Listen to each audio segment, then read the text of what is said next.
તમાશા તમે બનાવ્યા છે। 17 દિવસ થઈ ગયા, ગઈકાલે તમે ફરિયાદ દાખલ કરી છે। 17 દિવસથી બે નાબાલિગ દીકરીઓ ગુમ થઈ ગઈ, તમે ફરિયાદ કેમ નથી કરી? શું કહો છો? હા, ફરિયાદ એટલે આ પરિવારે તમારે ત્યાં આવ્યો જ નથી, તમે એવું કહેવા માંગો છો?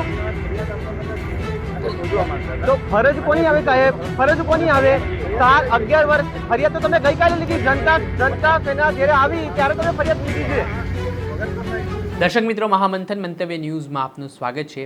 અમદાવાદના નરોડા વિસ્તારમાં પોલીસ અને ગુજરાત જનતા સેના નામના સંગઠન વચ્ચે ઉગ્ર બોલાચાલી અને બબાલના દ્રશ્યો સામે આવ્યા। આમાં ઘટના એવી હતી કે થોડાક દિવસ પહેલાં નરોડા વિસ્તારમાં બે બાળકીઓના અપહરણનો મામલો બન્યો હતો। ત્યારે ગુજરાત જનતા સેનાના જે આગેવાનો છે તેમના એવા આક્ષેપ હતા કે પોલીસ દ્વારા આ ઘટનામાં કોઈ ગંભીરતા દાખવવામાં નથી આવી રહી, કાર્યવાહી કરવામાં નથી આવી રહી। બીજી તરફ આ મામલે જ્યારે પોલીસ સાથે સંવાદ થયો ત્યારે પોલીસનું કહેવું છે કે આ કેસમાં એક બાળકીને અપહરણકર્તાઓના ચુંગાલમાંથી છોડાવી લેવામાં આવી છે, જ્યારે બીજા બાળકીની શોધખોળ કરવામાં આવી રહી છે। પરંતુ આ મુદ્દો છે તે ગેરમાર્ગે દોરવા માટે ગુજરાત સેના સંગઠનના લોકો દ્વારા સ્ટન્ટ કરી રહ્યા છે। આને લઈને વિવાદ વકર્યો ત્યારે ગુજરાત જનતા સેના દ્વારા ધરણાનો કોલ આપવામાં આવ્યો। પોલીસ સ્ટેશન બહાર કાર્યવાહીને લઈને પોલીસની કામગીરી સામે જે સવાલ ઉઠાવવામાં આવ્યા ત્યારે નરોડાના પોલીસ ઇન્સ્પેક્ટર અને ગુજરાત જનતા સેનાના જે પ્રમુખ છે કલ્પેશ પરમાર, તેમના વચ્ચે ઉગ્ર બોલાચાલી થઈને ઘટનાના દ્રશ્ય સામે આવ્યા। પહેલા આપ દ્રશ્ય જુઓ। 2 મિનિટ ઉભા રહો, 2 મિનિટ ઉભા રહો, 1 મિનિટ ઉભા રહો, 1 મિનિટ હું બોલું ને ત્યારે બધા શાંતિ રાખવાની। સાહેબ, તમાશા તમે બનાવ્યા છે। 17 દિવસ થઈ ગયા, ગઈકાલે તમે ફરિયાદ દાખલ કરી છે। 17 દિવસથી બે નાબાલિગ દીકરીઓ ગુમ થઈ ગઈ, તમે ફરિયાદ કેમ નથી કરી? ફરિયાદ આપે ને સામે તો ફરિયાદ લેવાય। શું કહો છો?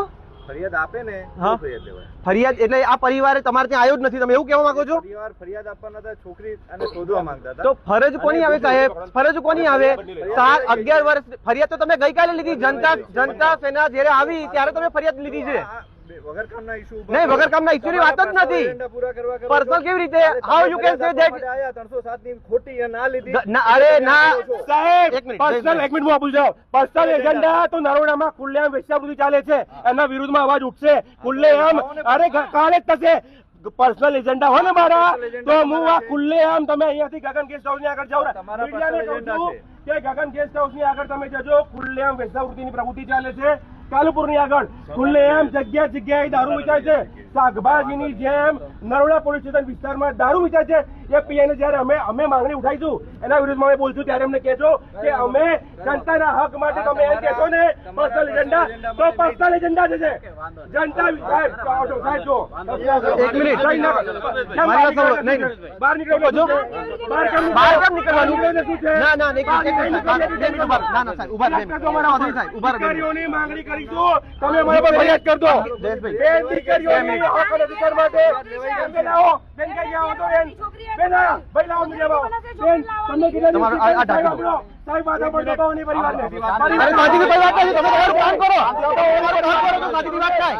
તમે તમારું કામ કરો, તમે આટલો પાવર તમારા કામમાં કરો ને, તમે કામમાં પાવર કરો ને આટલો। અરે 17 દિવસથી તમે અરે જરૂર નથી, તમે અમારો પગાર નો જરૂર નથી, એટલે 17 દિવસ થઈ ગયા, વચ્ચે તમારે આગળ જોઈએ, તમને શરમ આવી જોઈએ। તમે હપ્તા ખાવ છો, તમે વેચાવૃત્તિ ચાલુ કરાવો ને, દારૂ બંધ કરાવો ને, હપ્તા ખોરશો, તમારે પોતાને શરમ આવી જોઈએ તમને। નરોડા પીઆઈ શરમ કરો, નરોડા પીઆઈ શરમ કરો। એમ નહીં, ઉભા રહો 2 મિનિટ, મને ના ના ના ના 2 મિનિટ ઉભા રહો। નરોડા પીઆઈ શરમ કરો, શરમ કરો, નરોડા પીઆઈ શરમ કરો, શરમ કરો। મહિલા વિરોધી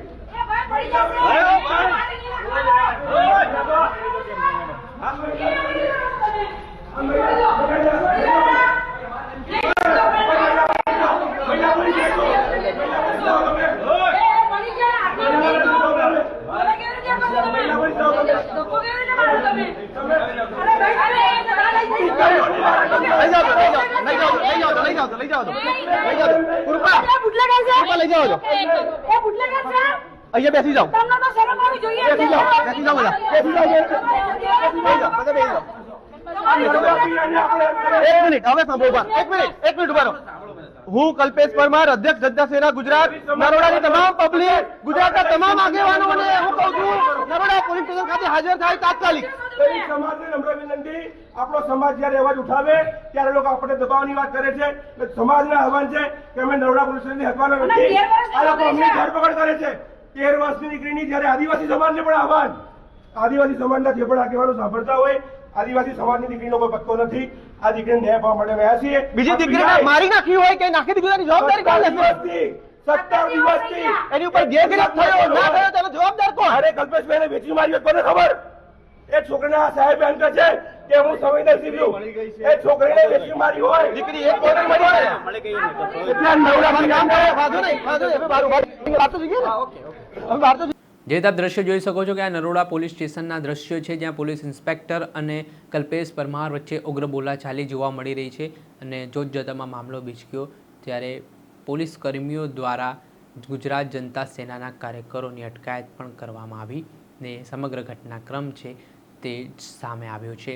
આ મામલે રાતભર ધરણા પણ કરવામાં આવ્યા, વિરોધ પણ નોંધાવવામાં આવી રહ્યો છે ને ગંભીર આક્ષેપો છે તે નરોડા વિસ્તારમાં ચાલતા ગેરકાયદેસર ધંધા સામે થયા હોય તેવી વાત જાણવા મળી રહી છે અને આના જ કારણે મામલો ગરમાયો છે. દર્શક મિત્રો, આવા જ નવા વિડીયો સાથે આપને માહિતગાર કરતા રહીશું, એટલે મહામંથન મંતવ્ય ન્યૂઝ જોતા રહો.